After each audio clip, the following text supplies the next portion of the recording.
The race to become Britain's next Prime Minister narrows further today. A second round of voting for the Conservative Party's leadership race is kicking off, and 6 contenders are left bidding for the top seat to replace Theresa May.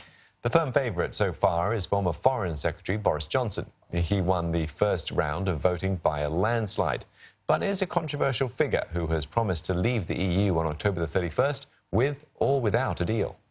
Jeremy Hunt, the current Foreign Secretary, is second in the running after last week's vote. He's arguing for a new deal with the EU, but is also prepared to leave without one if there isn't a new offer. The other 4 in the running include Michael Gove, who has hinted at delaying Brexit again, and Dominic Raab and Sajid Javid, who have both said they are open to a no-deal Brexit.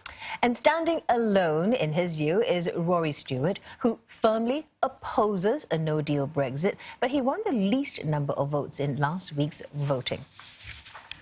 Now for more, we're joined by Holly Hudson from London. Holly, what are you expecting from today's round of voting?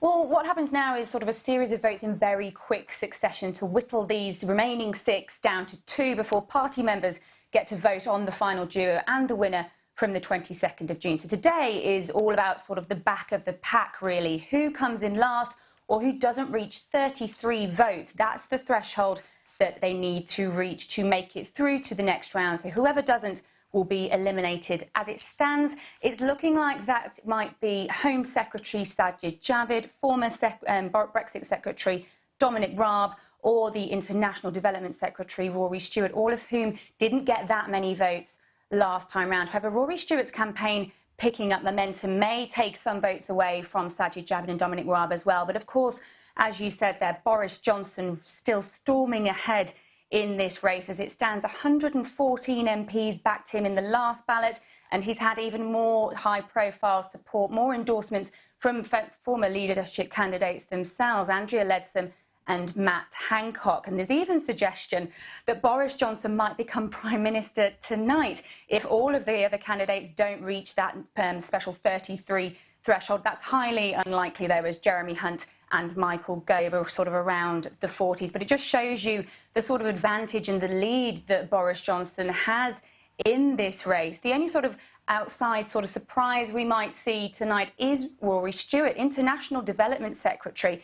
Very much an outsider at the beginning of this campaign, but it seems to have picked up momentum. He's had a real impact as it stands at the moment, and that's because he sort of positioned himself as the anti-Boris, as he even says himself, somebody who is very much against no deal. So the MPs that want to back and stop Boris obviously will move to back Rory Stewart here. So that it's sort of spooking Boris's campaign slightly. They'll maybe be hoping that he gets eliminated this afternoon so that he doesn't have to face, Boris doesn't have to face Rory in the live television debate that takes place tonight. Well, speaking of the front-runner, Boris Johnson has faced some criticism and pressure over his absence from Sunday's televised debate. Will he be making an appearance tonight if he does succeed in today's round?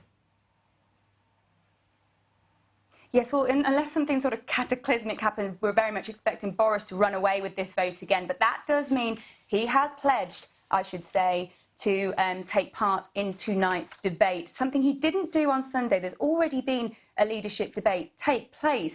He wasn't there, empty-chaired by the broadcaster to highlight his absence, something he was very much criticised over by his rivals and the wider population. Now, the reason for that might be because on Sunday there was a live TV studio audience. Tonight there won't be. It's just a presenter fielding questions to the candidates. So as we know, his campaign very much been run, as people describe it, as a submarine strategy. He's essentially been kept out of the spotlight. The only time we've seen him was at his leadership launch, when he took a very strict number of questions, 6 questions only from journalists. He didn't appear in front of parliamentary lobby journalists last night, like many of his other candidates have done. And the reason for that, many suspect, is, of course, because of the way Boris Johnson is in terms of his slips of the tongue, his gaffes, and that will no doubt be something that his rivals will jump on and try and question him over tonight.